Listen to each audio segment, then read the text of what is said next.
Welcome to the War Zone. It's about the warrior stories.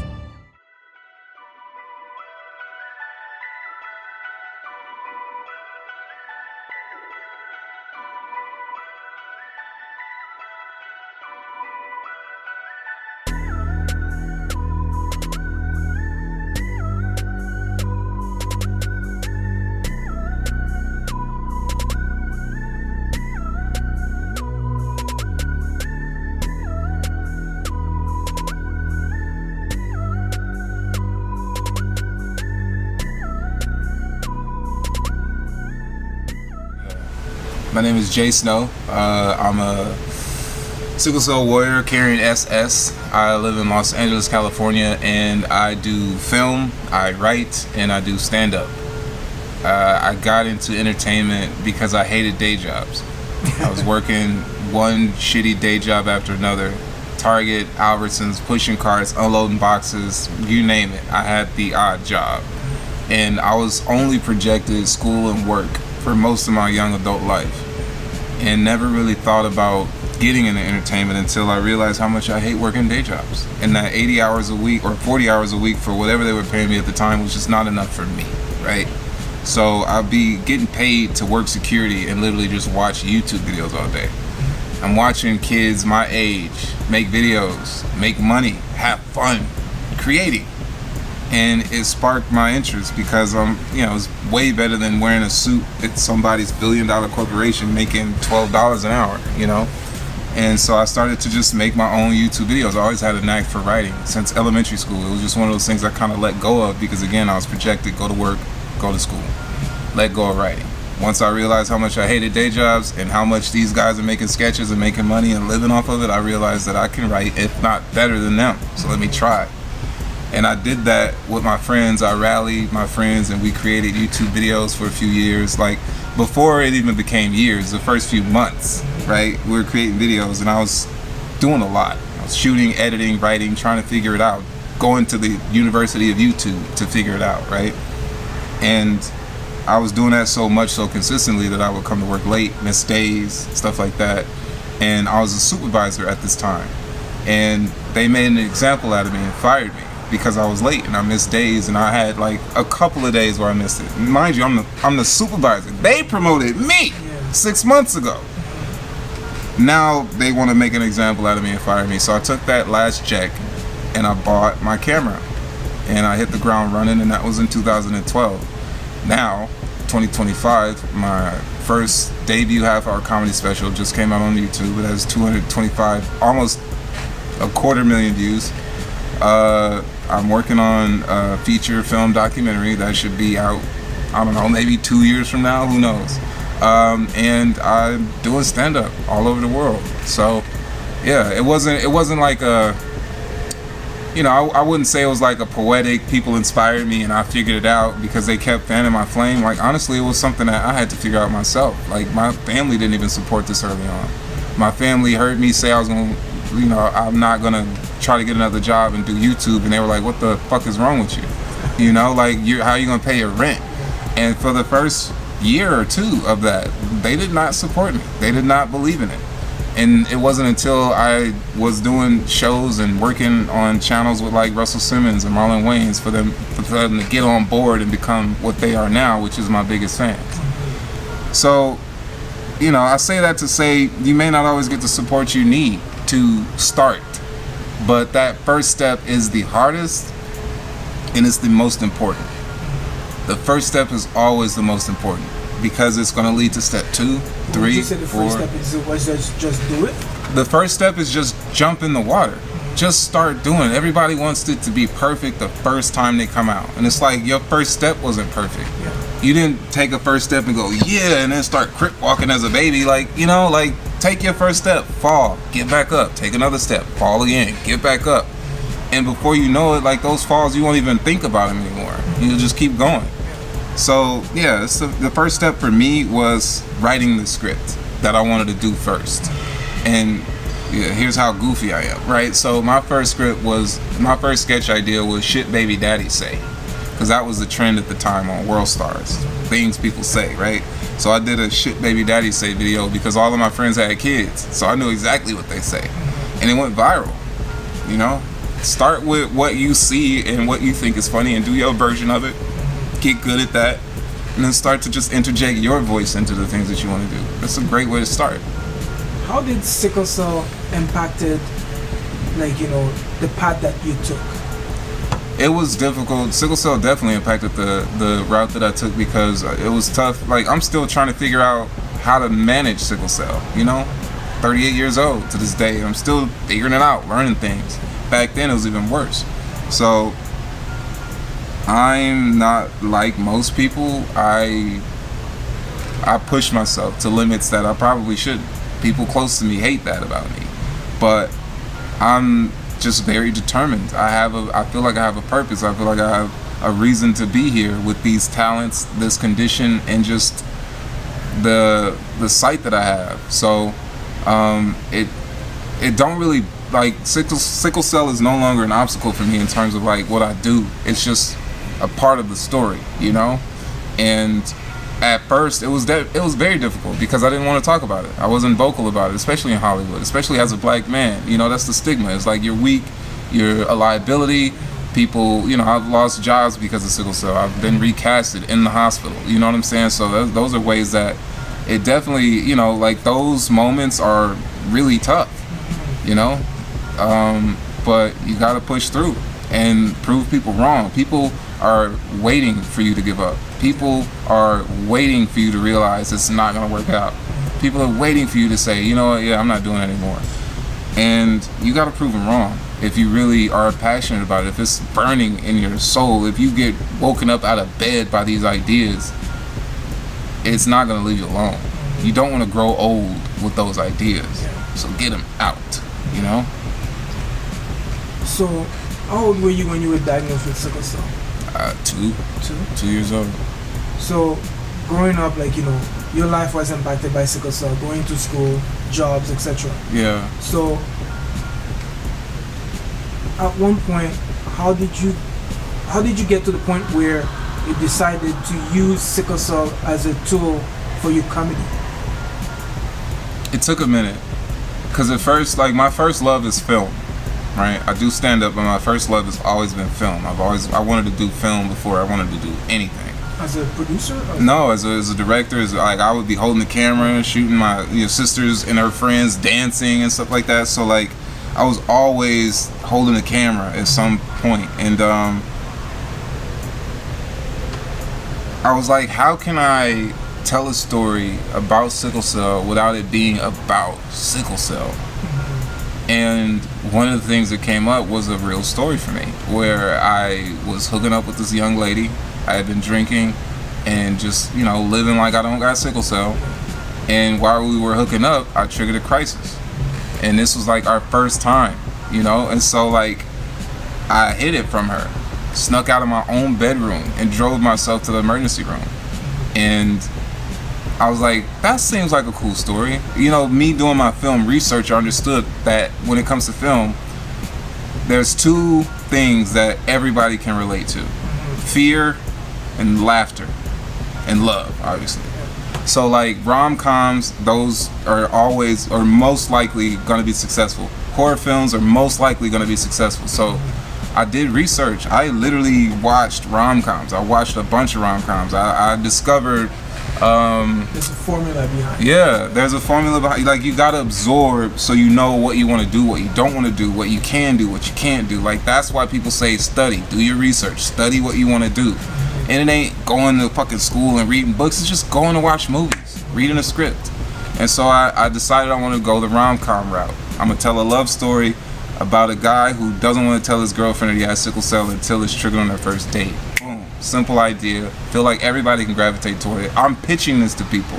They're like, I don't know. It's kind of heavy. How's that gonna be funny? I'm like, it's gonna be a rom-com. It's funny. They're like, he goes to the hospital. It's funny. That's resistance. That's what you call resistance. Okay. People are trying to tell me to stop and give up. They don't get it, so you shouldn't do it because I don't get it. Like, no. Just because you don't get it don't mean somebody else won't get it, right? So I proceed. I fundraise and raise up to like $15,000 for this film, right? And this was like 2 weeks before I had already scheduled principal photography. So I don't know I'm gonna have the money for this film. I'm just planning to do it, right? Regardless, if I got $5 or $15,000, I'm gonna try to make this film. And that's the attitude you gotta have. It's just getting it done. And so we shoot it. I have great crew, great, post-production crew. Film is done. Put it in. I have the film made, and I send it to some of the same people who saw the script and heard the pitch. Completely different response. Oh, this is amazing. This is so funny. Oh my God. I didn't know. I know you didn't know. I know you couldn't see it. I have the vision. And I realized in that moment where my court was, right? You have to, as a creator, realize where is your strongest court. Where do you need to bring people to understand you the easiest, right? And for me, it's not in the pitch room. It's not in the pitch meeting. It's not having conversations trying to tell you my idea. It's not even on the script. It's on the screen. If I can get my idea to the screen... So you have to get the final product to get them there? No, you have to... What I'm saying is, before you start to tell people about your idea, you have to have the complete vision of it. Because what's going to happen is it has to be clear for you. Huh? It has to be totally clear for you. Yeah, for you as the creator, you have to know your idea in and out. Because what's going to happen is when you start to tell people about it, they're going to be like, I don't get this part. What if you did this? What if you did that? And then it becomes something else. So get as clear as you can on your vision. Try to bring it as close to completion as you can before, hey, you want to see this? Because, again, that worked for me. It's like, I saw it. I was telling them the same idea. But when they saw it, it was a completely different reaction.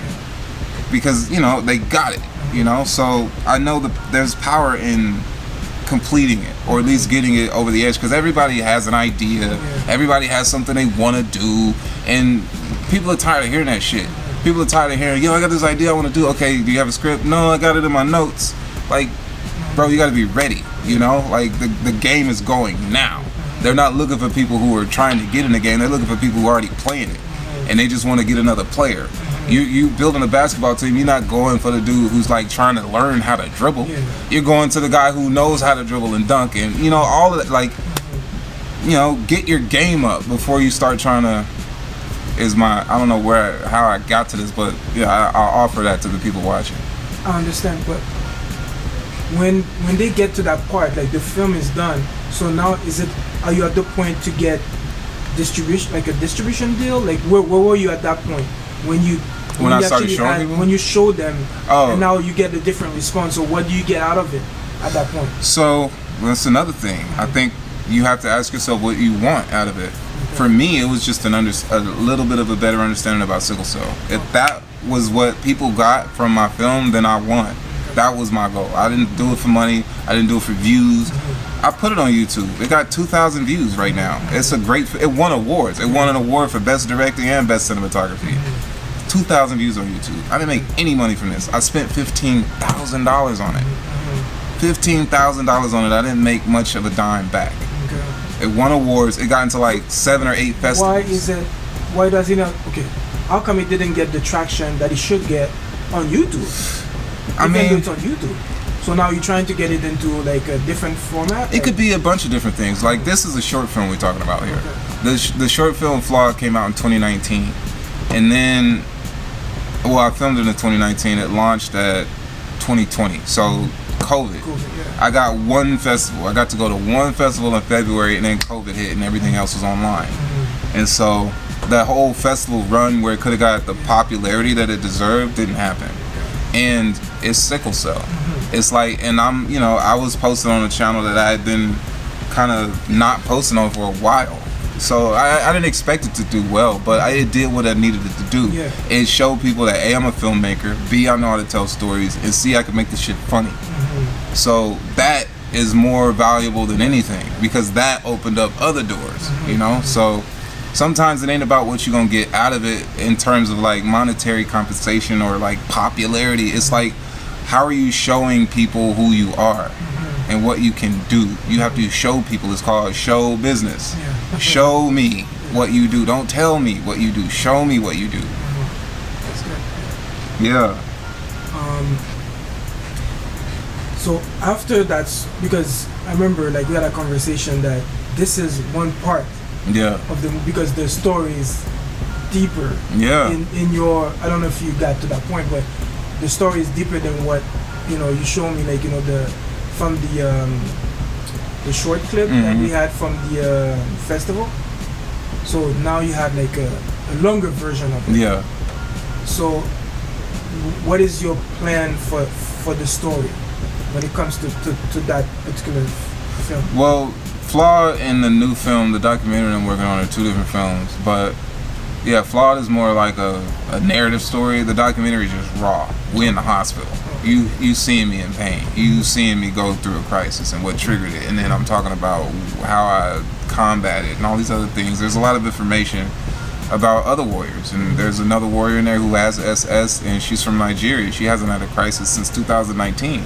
And I show her routine. I show her supplements, her herbs, everything she does.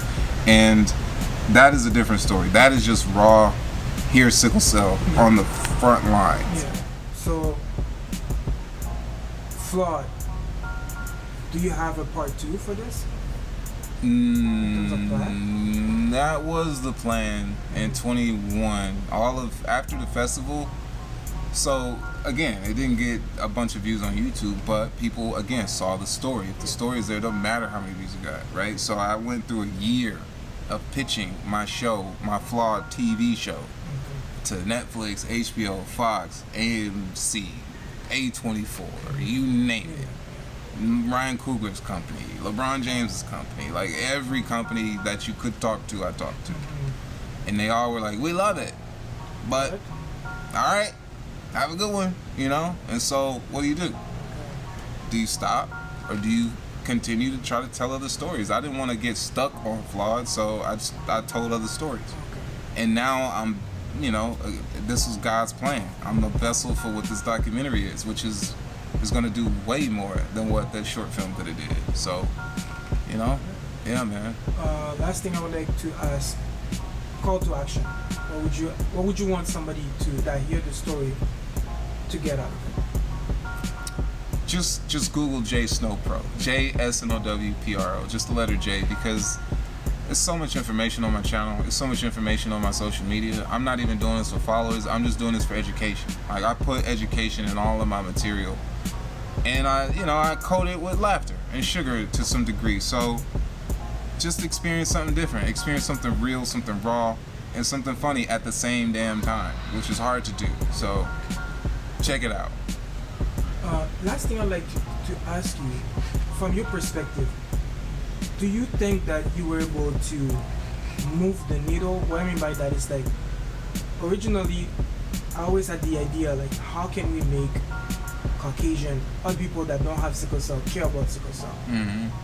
In my opinion, your Flawed did that. What do you think that did? I don't know what could make white people care about sickle cell. Honestly, I think that, like, you don't want my answers on that. Like, I'm very militant when it comes to, like, so it should start from us. Disparities and stuff. I think it does start with us. It's like the shame and the silence that people have around sickle cell is what's helping the system win. It's what's making doctors come at you with the whole drug seeking stuff. It's what's making people think, oh, it's not that bad. Because we don't speak enough about it. Why would anybody else speak about it? You know what I'm saying? So I think it's taking it out of their hands, and like seeing more of our, black people support this and come to these events and talk about sickle cell and the people who have it, and stop saying, oh yeah, my cousin had it, and yeah, my nephew had it, my uncle died from it. Like, but what are you doing to advocate for it? You know somebody with it, but you're not doing anything about it? That's the problem, bro. It's like, yeah, they can help. It would be dope, but let's be honest. White people get involved when money's involved. So when they figure out a way to actually, fuck that. They are already involved. You know what it's called? Big Pharma. You know what I'm saying? Like, them motherfuckers come here. Every white person is here to sell us drugs, which is fucking crazy. But it's the truth. You want to talk about getting white people involved? They come in when the money comes. So watch when I sell one of these fucking movies or something. Watch it be a bunch of white people sitting next to me. Like, yeah, we love JSnow. He's pretty cool. Yeah. Like, so Bro, let's be real. All right, thank you very much. I appreciate you. Thank Thank you you for your time. Of course. All right, bro.